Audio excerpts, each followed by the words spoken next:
নাটকীয় সফরে স্বপ্নের অভিষেক। শ্রীলঙ্কার বিপক্ষে প্রথম ওয়ানডে শেষে এমনই ভাবনা মেহেদী হাসান মিরাজের। টেস্টের পর ওয়ানডেতেও ঝলমলে তরুণ এই বোলিং অলরাউন্ডার 43 রান খরচ করে নিয়েছেন 2 উইকেট। দলও জিতেছে 90 রানে, খুশি।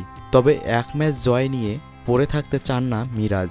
প্রথম ওয়ানডের একদিনের পর গণমাধ্যমের মুখোমুখি হন অনূর্ধ্ব-19 বিশ্বকাপের বাংলাদেশকে দুবার নেতৃত্ব দেয়া এই ক্রিকেটার।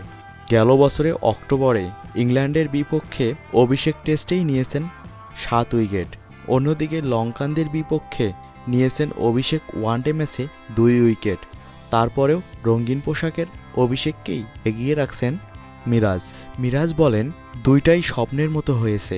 টেস্টে অভিষেক হয়েছে 5 উইকেট নিয়ে, কিন্তু ম্যাচটা আমরা জিতিনি, ওয়ানডেতে জিতেছি। আমার কাছে মনে হয় ওয়ানডে অনেক ভালো হয়েছে, ওয়ানডে অভিষেকটা ভালো হয়েছে।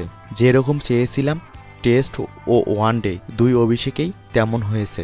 এখন এটা ধরে রাখতে হবে। দল জিতেছে, নিজের অভিষেক ম্যাচে ব্যক্তিগত পারফরমেন্সটাও একেবারে খারাপ হয়নি। তারপরেও শতভাগ নিশ্চিত হওয়ার সুযোগ নেই 19 বছর বয়সী এই ক্রিকেটারের। উদযাপন নিয়ে প্রশ্ন তুলতেই জানালেন, সিরিজ জয় নিশ্চিত করেই উদযাপন করবেন। মিরাজের ভাষায়, ভালো লেগেছে, কিন্তু এখনও তো খেলা শেষ হয়নি।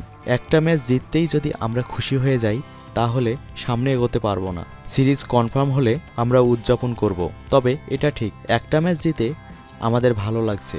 মূল প্রত্যাশা অবশ্যই সিরিজ জেতা, আর সেই সিরিজটা পরের ম্যাচেই নিশ্চিত করতে চান মিরাজ।